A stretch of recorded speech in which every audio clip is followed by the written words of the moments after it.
Assalamualaikum warahmatullahi wabarakatuh, sahabat mulia. Kembali lagi di channelnya Pak Ulis.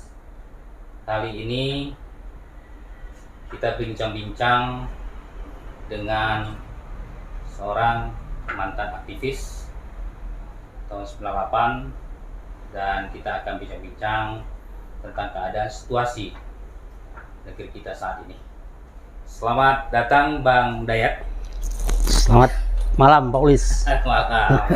Ya, asik nih kita bincang-bincang ini Bang soal keadaan saat ini ya, dimana adik-adik kita mahasiswa sekarang ini sudah mulai turun ke jalan.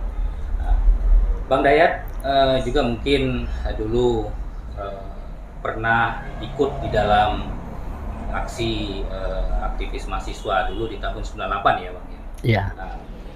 Bang Dayat, saya mau pengen mengetahui sedikit, mungkin kita kilas balik dulu bagaimana pergerakan dari mahasiswa tahun 1908, 28, kemudian 45, 71 dan sampai 98, dan dengan hari ini tahun ini ya, maksud saya ini bagaimana Bang perbedaan ataupun cara dan pola pergerakannya ini bagaimana menurut Abang? Mungkin ya kalau secara umum pergerakan itu muncul kan karena ada rasa diperlakukan tidak adil. Yeah. Nah, pada saat itu di masanya ya, tentu mungkin sekarang udah tua-tua orangnya. Yeah. Tapi di masanya itu kan mereka mahasiswa.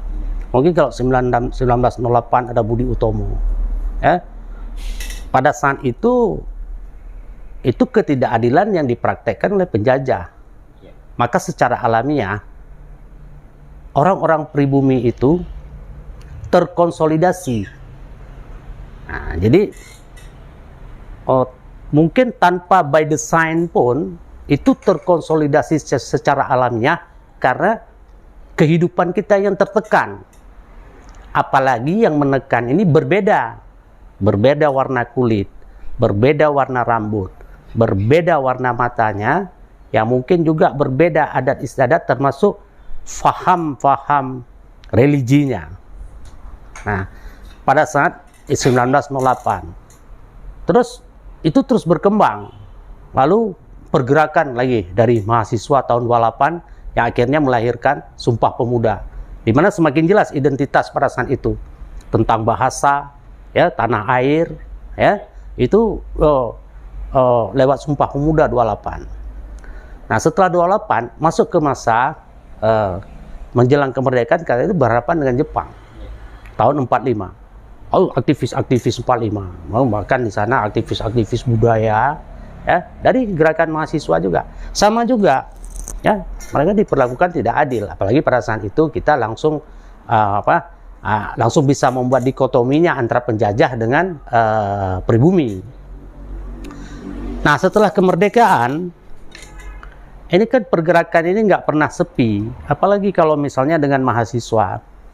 Mahasiswa ini kan identik dengan dibilang agen perubahan, kader intelektual masyarakat. Jadi pastilah mereka lebih kritis. Selain positioningnya sebagai mahasiswa, tentu informasi, kemampuan mengolah informasi mahasiswa mungkin berbeda dengan masyarakat biasa. Termasuk juga dalam pola komunikasi dan membangun interaksi melalui diskusi-diskusi. Makanya setiap gerakan mahasiswa pasti dia cepat terkonsolidasi dan arahnya pun punya arah yang ada titik capaian yang mau dituju.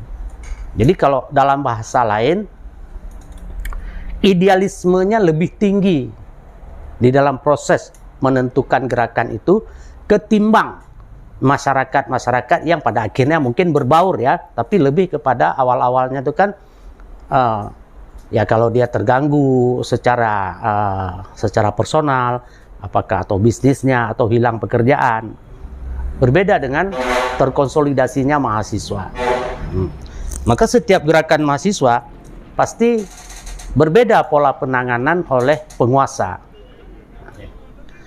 Jadi saya melihat setelah 45 lahir angkatan 66. Nah, angkatan 66 itu juga yang mungkin pada akhirnya kejatuhan daripada Bung Karno lewat gerakan mahasiswa tadi.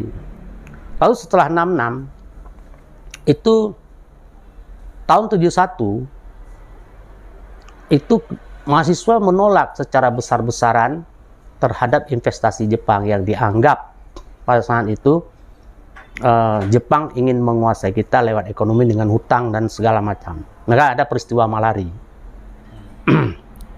Setelah pasca 174 itu kekuasaan mungkin dengan, ya kita sebutlah mungkin apakah kemampuan Pak Harto, ya apapun lah namanya, kita sebut kemampuan lah, terserah cara dia mengamankan dan melanggengkan kekuasaan itu.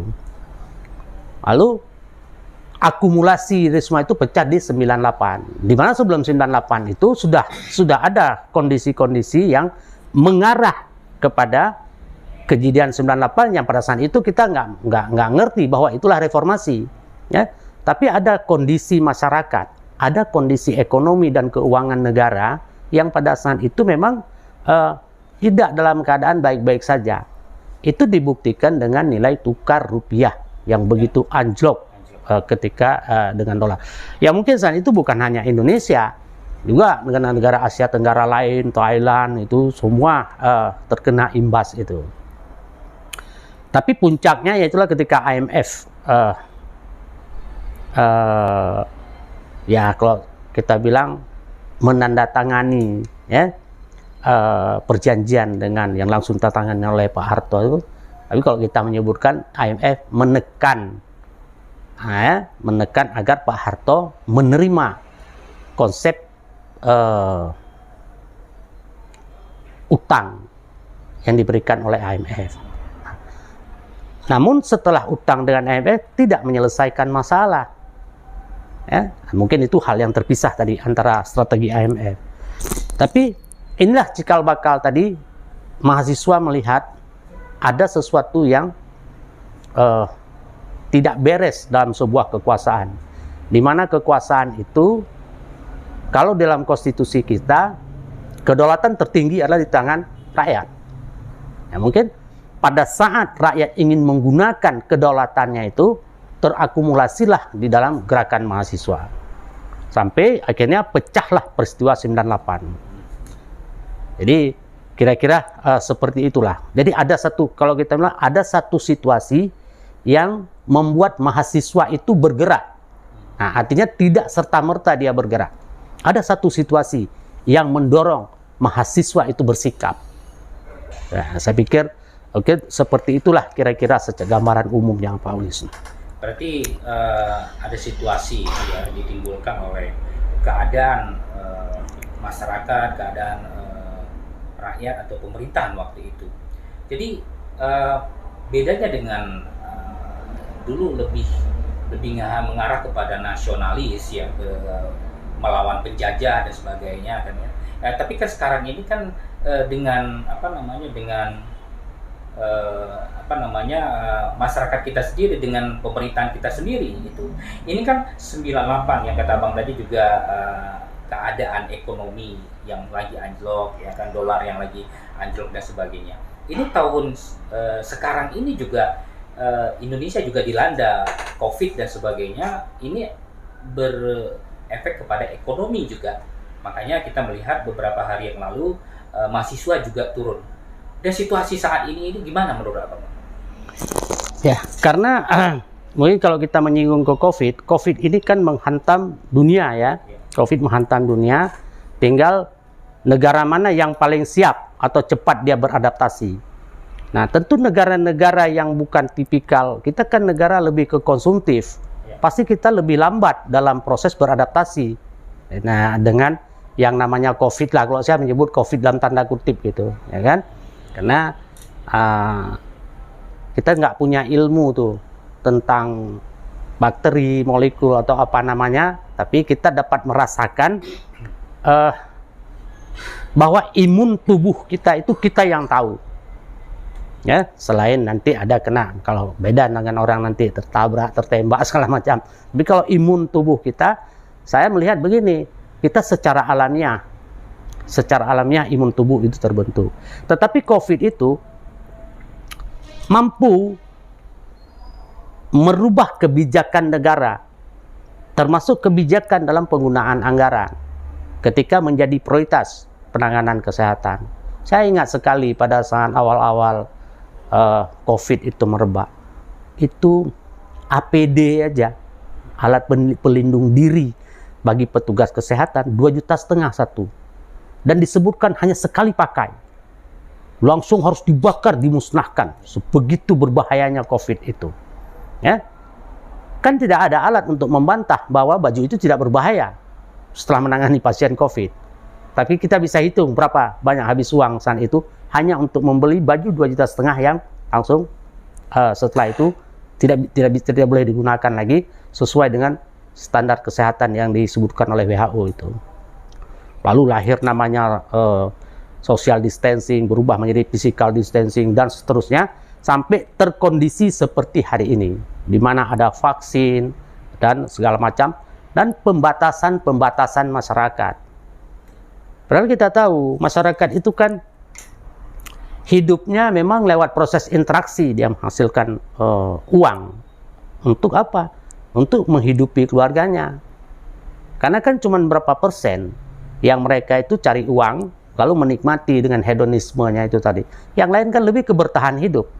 Mereka nyari uang satu hari untuk makan hari itu. Ya, besok nyari lagi untuk makan besok. Dan itu terus secara turun-temurun. Ya. Nah, kondisi seperti ini, saya melihat masyarakat, mahasiswa masih dapat menerima saat itu. Kan tidak ada gejolak, padahal tertekan hidup. Tertekan, stay at home, segala macam.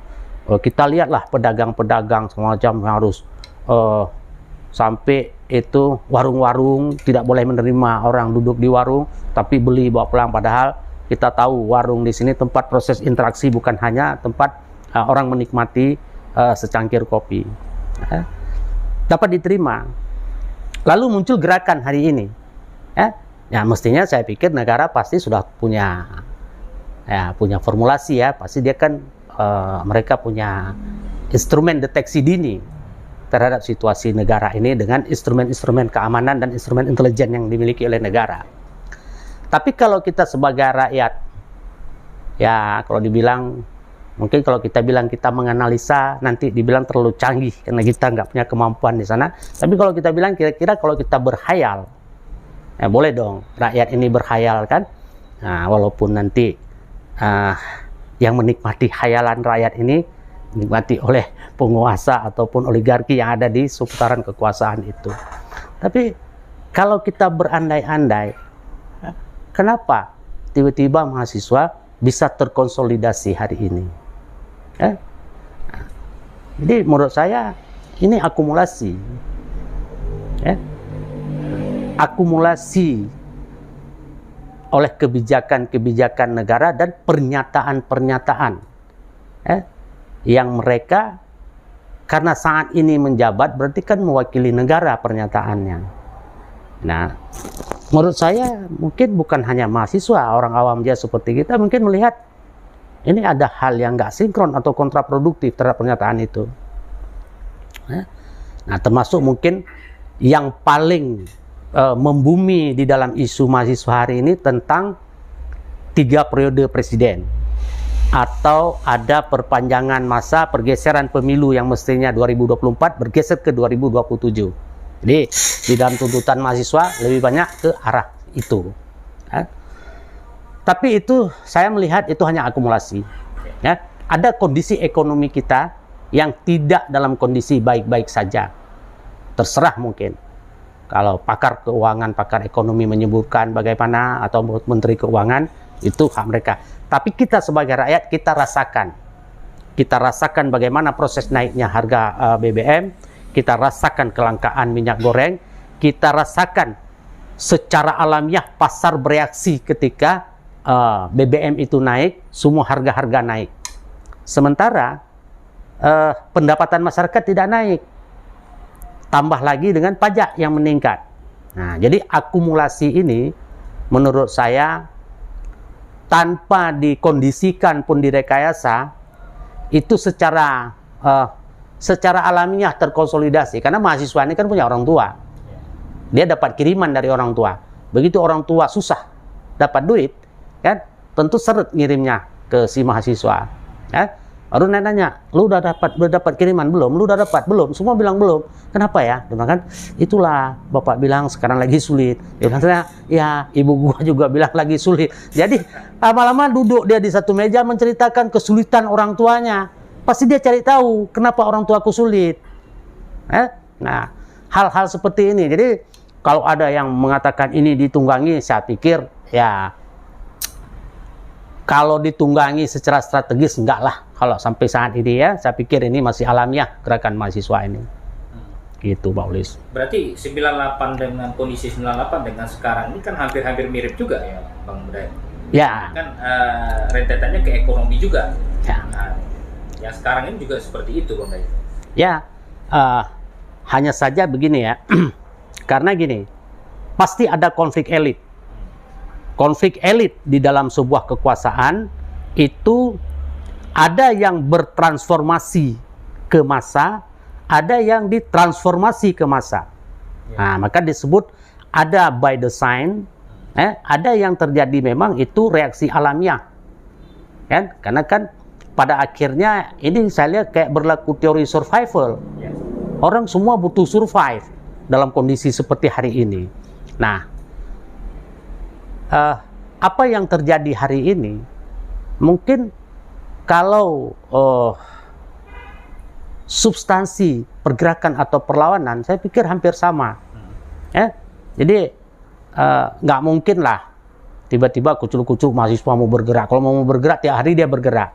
Itu sama kayak gini, saya waktu dibilang masalah antri minyak goreng. Ada yang bilang tuh pejabat-pejabat tuh bilang lagi, bingung saya kok ada yang ngantri minyak goreng, kan?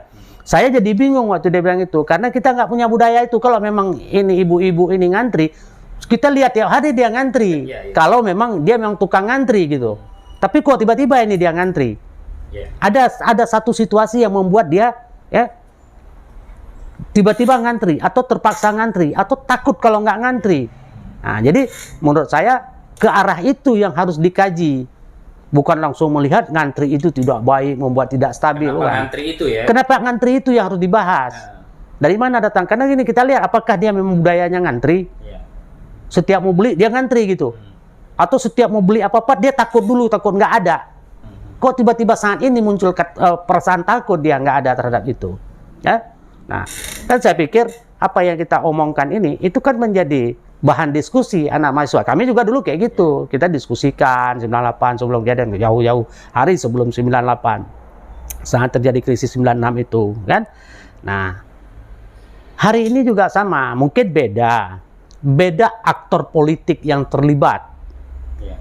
Tapi kalau pola gerakan dia tetap sama itu. Kenapa? Karena setelah rakyat memberikan mandat, itu dalam konstitusi kita kan kita nggak bisa lagi kita ambil mandat kita. Kita tunggu 5 tahun lagi, kita mau kasih mandat ke dia lagi atau tidak. Kan? Udahlah, dia udah pegang mandat kita dengan seabrek dukungan regulasi, membuat kita begitu jauh bagai langit dengan bumi dengan orang yang kita berikan mandat tadi. Padahal yang diberi mandat tadi itu keadaan ekonomi sekarang ini nggak bicara apa-apa gitu. Ya, makanya setelah diberikan mandat, kondisi hari ini rakyat kan bingung.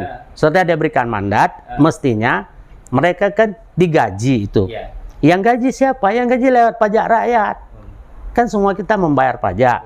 Terjadi akumulasi yang nantinya jadi APBN atau jadi APBD. Kan? Nah, rakyat nunggu itu. Setelah aku berikan mandat, hari ini kondisiku terdesak. Nah, kalaupun tidak ada solusi, aku kepingin mendengar pernyataan objektifmu setelah kuberikan mandat. Wahai wakil rakyat gitu. Nah, bisa wakil rakyat, bisa juga karena sama nih, eksekutif kita dan legislatif, ini kedua-duanya ini hasil pilihan rakyat. Nah, yang kebetulan pula eksekutif ini endorsement partai politik, kalau legislatif juga udah memang dari partai politik. Itu bunyi undang-undangnya. Nah, jadi kedua yang berkuasa, eksekutif dan legislatif ini, keduanya ini endorsement partai politik. Nah, ya. Jadi maksudnya biar orang nggak ambigu gitu loh. Kok ini nggak, presiden nggak jelas, gubernur nggak jelas dibilang, bupati wali kota nggak jelas gitu kan. Nah, jadi menurut saya orang juga harus mulai mendiskusikan siapa yang mengirim orang-orang nggak jelas ini kalau kita menyebut itu nggak jelas. Nah, ya. Jadi supaya diskusinya lihat ke akar permasalahan gitu maksudnya. Nah, ya. Nah, ada yang melatar belakangi setiap kejadian kejadian itu ada yang melatar belakanginya. Saya pikir seperti itu Pak Olis kondisi hari ini. Berarti kalau kita lihat dari 98 kemudian dengan keadaan hari ini, kemudian pola penggalangan, konsolidasi, ini menurut Bang Dayat sendiri bagaimana konsolidasi dari mahasiswa kita dengan 98, apalagi dengan sekarang ini dengan digitalisasi dan sebagainya kan lebih canggih lagi sebenarnya gitu kan. Tapi seakan-akan kan apa yang terjadi di Jakarta, apa yang terjadi di apa ini tidak begitu ya katakanlah tidak begitu nampak gitu. Ketika 98 dulu begitu cepat terpengaruhnya keadaan ini ke situasi kepada daerah-daerah lain. Ini gimana menurut Bang Dayat? Ya, jadi mungkin setiap kekuasaan dimanapun itu kan mereka harus melakukan penggalangan, termasuk penggalangan media. Kita nggak tahu bagaimana negara ini melakukan penggalangan media, tetapi kalau kita rasa-rasakan atau fakta yang kita lihat tidak ada televisi yang menyiarkan, maka kita di situ kita menggunakan asumsi sudah digalang. Nah, ini kita tidak menuduh, kita menggunakan asumsi karena biasanya berita itu muncul, kan? Misalnya kita pernah lihat gerakan 212, 414 dan seterusnya, yang live, ya per detik kita bisa lihat pergerakan orang begitu banyak dan segala macam, kan? Nah, kita nggak tahu itu apa ini ya, tapi itu kita lihat. Nah, hari ini ketika mainstream media tidak menyiarkan itu, disitulah dimanfaatkan tadi era digital itu. Sekarang rata-rata mahasiswa punya Android, punya grup WhatsApp, punya FB, punya Instagram, terus sekarang bahkan dibuat TikTok dan segala macam yang baru-baru itu sehingga muncul. Ya, akhirnya juga tersosialisasi. Ya. Cuman bedanya 98 pada saat itu penggalangannya memang diciptakan. Ya, Orde Baru itu musuh bersama dibuat. Pak Harto itu common enemy. Nah, jadi kalau dalam pergerakan itu sering disebut bagaimana kita punya isu bersama kalau kita nggak punya musuh bersama. Jadi sekarang ini Pak Jokowi bukan musuh bersama ini. Ya menurut saya kalau belum ya. Kalau gerakannya masih sebatas itu kan belum jadi musuh, karena kan sangat super powernya lah kekuasaan Pak Harto. Tapi karena penggalangan yang luar biasa apapun lah instrumen yang terlibat itu, pada akhirnya Pak Harto memilih meletakkan jabatannya. Ya mungkin bisa saja saat itu Pak Harto tidak meletakkan jabatannya, tapi kan Pak Harto berpikir lain di usia senja, atau mungkin juga spiritualnya dia juga seorang yang melakukan spiritual, ya kan? Ya, kadang-kadang kita bilang, oh dia itu nggak, kita kan nggak tahu spiritual orang, ya. Tapi pada akhirnya dia memilih, ya, untuk tidak berhadap-hadapan dengan mahasiswa dan rakyat di tahun 98. Pak Harto memilih meletakkan jabatannya. Nah, ya terlepaslah dengan berbagai macam tindakan-tindakan Pak Harto yang mungkin dianggap represif, anti demokrasi dan segala macam, sehingga muncul perlawanan tadi. Kalau hari ini saya lihat pola isu yang muncul itu juga luar biasa dengan memanfaatkan media. Nanti sekali-sekali menterinya ngomong ini, yang menteri itu ngomong itu, kan. yang kadang-kadang yang nggak penting gitu loh. Yang nggak penting, misalnya Menteri Agama harus ngomong, kita bunyi mic itu nggak dianalogikan, kan terganggu gak kalau bunyi anjing. Maksudnya nggak ada masalah, tapi di pemilihan kata-kata padanannya itu kepada anjing, lalu muncul reaksi. Nah, saya lihat reaksinya, karena kalau dia ngomong kan biasa apa aja kan, asal ngomong kan. Nah, reaksinya. Nah, begitu juga pada saat konsolidasi Silatnas para kepala desa, di situ hadir Pak Luhut dan diteriakkan depan Pak Jokowi 3 periode kan oleh kepala desa. Jadi, nah berbagai macam isu ini tadi tinggal bagaimana nanti dilihat oleh mahasiswa sebagai penyeimbang, ya, karena kan kita nyaris hari ini tidak ada oposisi ya di parlemen kalau kita lihat. Jadi sementara kekuasaan itu perlu check and balance, ya. Tapi hari ini kan kita melihat ini ya anteng-anteng aja, atas nama apapun lah dibilang kita harus damai, dibilang segala macam kan. Tapi kan ya enggak, ya kalau nggak mungkin hari ini seperti ini, ya. Begitu naik Pertamax tadi 9.000 jadi 12.500, ya. Pertalite-nya hilang, kan nggak ada yang protes kan rakyat. Kalau dulu Pertalite naik, bensinnya hilang gitu. Ya, jadi udah nggak ada lagi bensin. Naik Pertalite. Ini sekarang Pertamax-nya ini naik, Pertalite-nya hilang, kan? jadi memang hal-hal yang ya kadang-kadang membuat bingung masyarakat juga ini ya, Bang Dayat ya. Kemudian Bang Dayat, mungkin sedikit ini keadaan ekonomi sekarang ini, mungkin Bang Dayat bisa melihat dan merasakan gimana sih sebenarnya, Bang? Ya, saya melihat bahwa isu penundaan pemilu ini kan karena nggak ada anggaran. Ya, kalaupun ada anggaran tapi disebutkan bahwa kita harus melakukan konsolidasi ekonomi. Nah, kalau setingkat menteri dan 3 ketua partai politik besar yang sudah cukup makan asam garam dan sangat memahami konstitusi negerinya berbicara tentang penundaan itu, artinya kan ekonomi kita tidak dalam kondisi normal atau baik-baik saja. Nggak mungkin dong mereka berani ngomong tanpa argumentasi logis. Ini terserah masalah pro kontra penerimaan ataupun tidak. Tapi menurut saya ketiga ketua partai itu ngomong, ya, dia memiliki dasar argumentasi logisnya.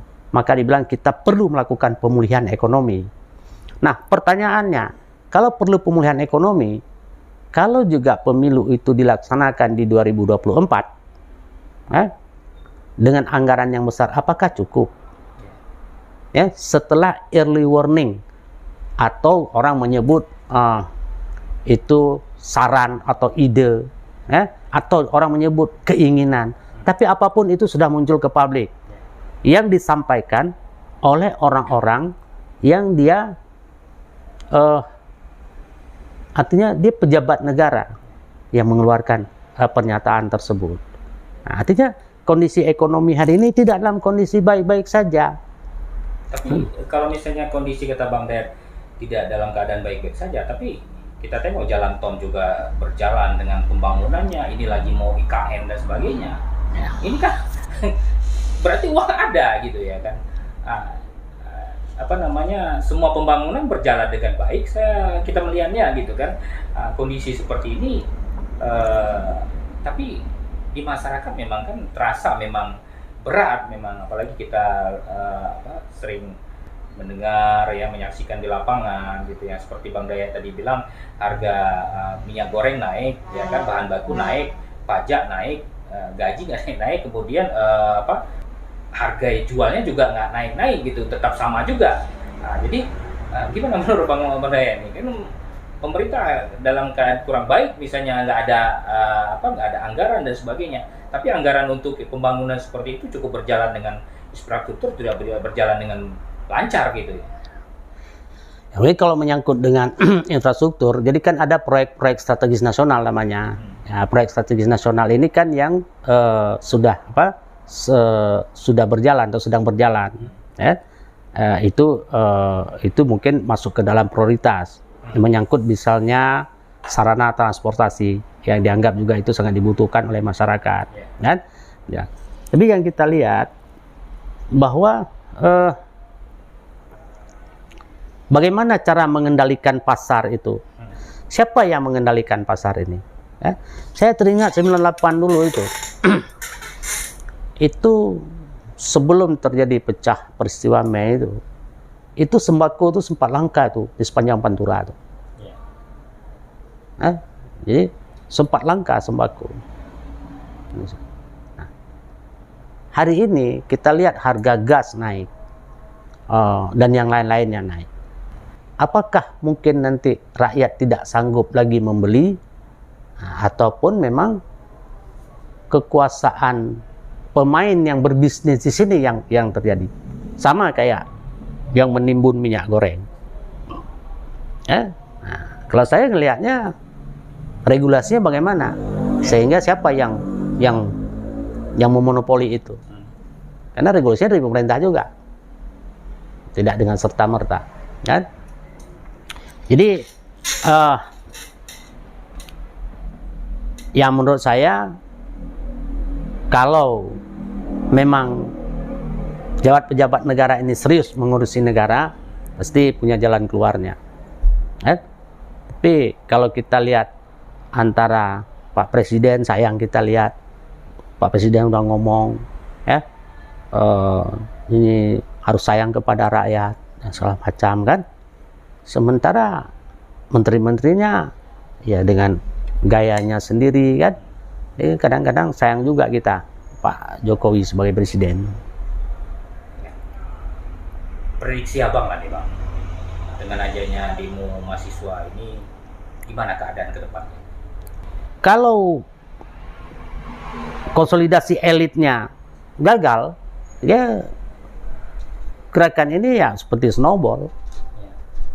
Karena ini akumulasi kekecewaan. Karena kalau ini nggak bisa di apa ya? Kalau kita bilang dinetralisir atau dikendalikan, mungkin terlalu terlalu tendensius. Karena bisa saja ini ditunggangi. Ya, kita kan nggak tahu kepentingan politik, apalagi menghadapi tahun-tahun kekuasaan. Ya, dan kita sudah lihat bagaimana enaknya mengelola kue kekuasaan itu. Mungkin kalau dulu kan objek perlawanannya kan para Pak Harto.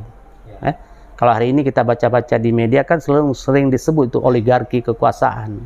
Kita nggak tahu siapa-siapa oligarki itu, tapi ada oligarki kekuasaan. Ya. Dan yang paling ini saya lihat, intinya kalau masyarakat miskin, ya mungkin ada yang miskin, ada yang nggak miskin ya. Tapi kalau yang miskin kan memang udah, kalau dibilang ya nasib lah ya. Tapi yang paling berbahaya itu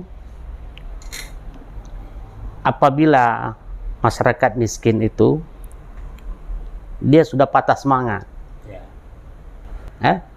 Sebab biasanya itu kalau udah miskin, sudah muncul sikap skeptis. Itu secara alamiah itu, karena orang udah nggak berpikir lagi itu, nggak ada rasionalitasnya, nggak ada. Kita lihat beberapa kasus kalau kita nonton di televisi, kenapa kamu jual narkotika? Yuk kasih makan anak, nah bini. Kenapa kamu merampok? Sampai kita lihat ibu-ibu masuk ke swalayan, ya ambil apa, masukin ke bajunya, mungkin hanya beberapa saja yang memang dia berprofesi seperti itu, tapi rata-rata mereka terdesak secara ekonomi. Dan dengan kita lihat formulasi seperti apa yang diambil kebijakan oleh negara, apakah dengan BLT dan berapa jumlah BLT-nya itu, dan itu apakah cukup untuk memenuhi kebutuhan rakyatnya atau hanya cukup untuk menghibur rakyatnya bantuan itu. Ya, masyarakat tergantung dia melihat, kalau dia terhibur maka ya aman-aman saja. Kadang-kadang kan ada juga, nggak cukup tapi terhibur. Kan sama tuh, kalau kita pernah merantau itu, duit cuman buat pas bisa beli untuk tempe 1 potong. Kan? Biar terhibur kita, maka kita duduk itu. Kita cari tempat makan tempe, yang ada kafe orang nyanyi. Karena di dalam kafe kita nggak boleh duduk, harus bayar. Makan tempe di luar sambil dengar nyanyi, terhiburlah kita sambil makan tempe. Pasti ada hiburan. Ya. PLT juga termasuk. Padahal kita nggak lihat orangnya di sana, kan kita nggak tahu, kita cuma dengar suara, kita bilang, aduh seksi banget suara cewek itu kan, yang nyanyi. Tapi kita ribut sambil makan tempe karena dengar nyanyi gitu. Ya, Nah, mau masuk dalam nggak bisa, kan? Karena kalau masuk dalam kan harus pesan stick segala macam gitu kan di kafe. Nah, kira-kira masyarakat hari ini ya seperti kalau memang dia merasa terhibur dengan hal seperti itu, maka ya saya pikir gerakan ini akan hilang dengan sendirinya. gitu Ya. Berarti akan hilang sendirinya, mungkin jika terkonsolidasi dengan baik ya Pak ya. Ya. Bukan kayak seperti 98 gitu ya. Ya, saya melihat gini ya. Kayaknya sulit lah terjadi kayak 98 dalam kondisi hari ini ya. Kondisi hari ini ya. Ya, kan? Mungkin Jokowi bukan seorang mantan militer, bahkan bukan seorang pimpinan partai politik, bahkan kalau kita bilang tidak punya rekam jejak lah selain wali kota tadinya, wali kota Solo ya, sebelum dia wali kota maksudnya, ya, yang memiliki basic kuat di dunia organisasi dan pergerakan sehingga dia bisa memahami yang namanya sosial politik dan segala macam pada praktisnya. Kalau membaca ini semua tahu maksud saya ya. Nah, tapi dia bisa bertahan gitu. Menurut saya ya Jokowi ini ya lumayan sakti gitu. Ya. 2 periode Bang ya. Ya, dia nggak punya partai. Nggak punya partai. Dia nggak punya partai. Ya. Tapi dia bisa mengatur ini seperti ini. Betul. Ya. Jadi kita nggak tahu juga ada magnet apa di Pak Jokowi. Ya. Ini malah mau rakyat juga banyak juga yang mengatakan untuk 3 periode gitu Bang ya. Ya. Dan menurut saya, kalau saya pribadi ya, saya nggak ngaruh tuh berapa periode itu. Ya. Karena orang bilang nanti itu tidak konstitusional. Jadi konstitusional itu kan bisa dibuat jadi konstitusional. Ya. Kita 4 kali di amandemen Undang-Undang 45. Kan jadi konstitusional juga. Dulu ada fraksi ABRI dihilangkan. Dulu ada namanya utusan daerah dihilangkan, dibuat namanya DPD. Ya walaupun peran DPD ini kayak hiburan aja ya kalau dalam pentas. Ya tambah dengan itu tadi. Iya betul. Ya paling kalau Pak Jokowi bisa melalui ini, ya saya pikir ya mungkin bukan hal sulit lah untuk pemilu itu digeser ke 2027 kan demi konsolidasi ekonomi kan. Nah, kalau masalah payung hukumnya kan tinggal buat, yang buat juga manusia kan.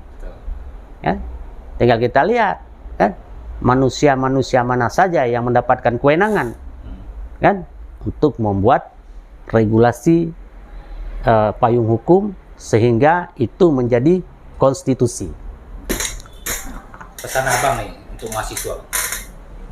Ya mungkin kalau kita yang pernah melakukan hal yang sama di masa kita, ya tentu kalau sebagai mahasiswa kalau ada ketidakadilan, maka kan harus diinterupsi ketidakadilan. Kalau interupsi tidak didengar, maka keadilan itu nggak usah kita minta lagi, tapi kita rebut keadilan itu. Ngapain kita minta-minta keadilan? Harus rebut keadilan itu. Kasih-kasih ya Bang. Ya, harus direbut keadilan. Terserah bagaimana cara merebutnya. Karena kenapa? Karena mahasiswa ini kan dia belum terkontaminasi. Paling kan cuman gaul sama orang politik. Biasalah, sekarang gaul medsos juga bergaul, saling berteman di situ. Kan calon-calon untuk ini Bang, untuk mengambil estafet kepemimpinan ke depan. Iya. Sama dulu kayak 1928, 08, 45 ya kan. Ya. 98 kan juga memang ke depannya jadi Ya, Masa juga. akhirnya kan masuk ke kekuasaan. Kenapa? Waktu di dunia aktivis itu kita melakukan sharing, ya, lalu meningkat positioning, kan? Nah, kita bargaining, lalu positioning, ya positioning politik. Sama juga ketika Pak Akbar Tanjung, ya, Kosmos Batubara itu kan mantan aktivis 66 mereka lalu masuk ke kekuasaan. Sama dengan hari ini banyak kawan-kawan, ada Adian Apitupulu, ada Masinton, kan? Ada Budiman Sujatmiko dan seterusnya, ya. Ya saya pikir juga Pak Fadlizon, ya, Pak Fahri Hamzah, ya, itu semua juga mantan-mantan aktivis yang akhirnya masuk ke dalam wilayah kekuasaan, kan. Nah, tapi saya pikir gini lah, mahasiswa anak-anak gerakan ini pastilah juga sudah punya referensi untuk melakukan itu, kan. Kita ini lebih melihat dari kacamata dari luar. Melihat kita kan pastinya kita nggak tahu, mungkin mahasiswa sudah memegang bukti apa gitu loh, sehingga harus melakukan langkah ini, pergerakan ini, kan. Nah, kalau kita yang udah tua-tua atau udah mantan-mantan ini kan, palingnya kalau kita turun sekali lagi, kan. Nah, kan? Nah, kan? Karena kalau dulu mungkin kita turun bukan untuk membela perut kita, ya. Karena nggak ingat waktu saat muda itu kan nggak ingat, kita ikut-ikut aja terus, akhirnya berproses, kan. Tapi kalau hari ini pengalaman hidup segala macam, dan kita melihat juga, bahwa perspektif ancamannya juga kan udah berbeda, kita melihat dengan berbagai macam referensi yang sudah kita lalui. Ya mungkin kalau memang pada saatnya ada sebuah situasional atau kondisi, bukan tidak mungkin akan terjadi kristalisasi gerakan ini. Dan menurut saya itu bukan hanya menghantam pusat-pusat kekuasaan, karena rakyat makin mengerti di setiap tingkatan itu ada kekuasaan. Soalnya tidak mesti kekuasaan itu selalu melihat pada presiden, karena ada hal-hal itu yang diselesaikan di tingkat provinsi, ada hal-hal yang diselesaikan di tingkat kabupaten kota, ya kan. Masyarakat juga sudah mengerti itu, dia lihat, ya. Nah, tinggal dibaca balik, kan, benar-benar dilihat nanti ada nggak pelanggarannya, ya, terhadap orang-orang yang sudah mendapatkan mandat dari rakyat itu. Jadi ya harapan kita juga ya Bang, bersama demonstrasi atau pergerakan ini yang berjalan dengan baik Bang, ya, tidak ada terjadi anarkis dan sebagainya. Mudah-mudahan ya semuanya akan baik-baik saja lah, ya. Ekonomi juga ke depan juga akan baik, ya kan. Kemudian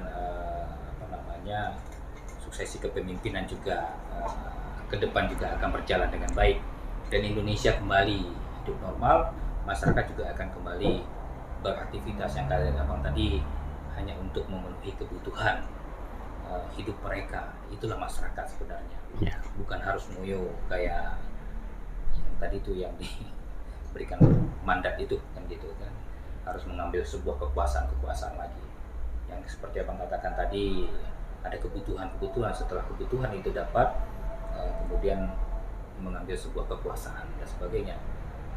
Jadi peran dari yang harusnya yang diberikan mandat ini, dia harus bersuara lah untuk memberikan sesuatu hal yang bisa memberikan penyejuk ataupun solusi bagi masyarakat kita saat ini. Yang jujur kita katakan Bang, saat ini memang betul-betul masyarakat sudah mulai terdesak dengan keadaan sebenarnya, karena dihantam oleh COVID yang kemarin ini, ya, kemudian ekonomi juga terikut juga dan sebagainya, kemudian kondisi juga keadaan ini akan berakibat kepada ekonomi masyarakat juga menurun dan sebagainya. Baik Bang Dayat, terima kasih bincang-bincang kita, ya. Apa yang masukan tadi itu mungkin bisa memberikan sebuah solusi lah bagi kita bersama, bisa memberikan masukan kepada kita bersama untuk bisa kita beraktivitas kembali untuk negeri kita ini, ya. Karena juga jangan sampailah negeri ini terpecah-pecah dengan hanya hal-hal yang seperti kekuasaan ini. Begitu Bang Dayat, ya? Ya, kita harapkan ya Bang Dayat ya. Ya, mungkin itu kan semua harapan masyarakat kita. Ya semoga saja kalau ada kekurangan, kekhilafan itu cepat disadari dan diakui oleh pemerintah atau kekuasaan hari ini, dan segera melakukan pembenahan-pembenahan sebelum ya, ini bermuara kepada seperti yang diteriakkan oleh mahasiswa. Walaupun mungkin orang melihat sederhana ketika mereka mengepalkan tangan kiri menyebutkan revolusi. Berkali-kali mereka meneriakkan kata-kata revolusi. Jangan sampai kalimat itu menjadi magnet dan menjadi snowball, di mana hanya gara-gara kita coba mempertahankan ego. Nah, untuk mempertahankan ego tersebut, kondisi negara ini menjadi tidak baik, dan kita sudah lihat contoh kerusuhan-kerusuhan di setiap negara, betapa susahnya masyarakat. Kita lihat di Suriah, di mana-mana hari ini, di Ukraina. Jadi kerusuhan, keributan, dan bahkan peperangan itu bukanlah sebuah solusi. Solusi itu menurut saya cepat orang itu menyadari kesalahan dan kelalaiannya, apalagi orang-orang yang sudah mendapatkan amanah yang diberikan oleh rakyat untuk menjalankan konstitusi di Republik ini. Saya yakin dan percaya mungkin yang diberikan amanah ini masih sayang kepada rakyatnya dan kepada negara. Mungkin itu Bang ya. Harapan kita masih ada suatu sayang dan cinta dengan negara ini, dengan rakyatnya. Yang mudah-mudahan hari ini doa kita juga dikabulkan Allah untuk bisa menyentuh hati-hati orang-orang yang diberi mandat ini. Amin. Rakyat dan negaranya. Gitu Bang Dayat. Ya. Terima kasih Bang Dayat ya. Ya, sama-sama Bang Olis. Baik, sahabat mulia dimanapun berada, tadi kita sudah menyaksikan dan mendengarkan bincang-bincang kami dengan Bang Dayat, dan banyak yang bisa kita timba ilmu dan solusi untuk bagaimana memberikan sebuah hal yang terbaik untuk negeri kita ini, karena kita meyakini segala sesuatunya khilaf dan salah itu pasti ada. Yang namanya yang diberi kekuasaan ataupun yang diberi amanah dan sebagainya itu kadang-kadang ada salahnya juga, dan mudah-mudahan ini bisa seperti dibilang Bang Dayat tadi, menginsafi ini dan kembali lagi memberikan hal-hal yang terbaik ini kepada penerus, yaitu generasi-generasi yang akan datang yang ditinggalkannya. Baik sahabat mulia, terima kasih sudah bersama kami di channel Paulis, di mana channel ini bisa memberikan banyak inspirasi, banyak motivasi kepada kita semuanya, masyarakat dimanapun berada. Terima kasih. Assalamualaikum warahmatullahi wabarakatuh.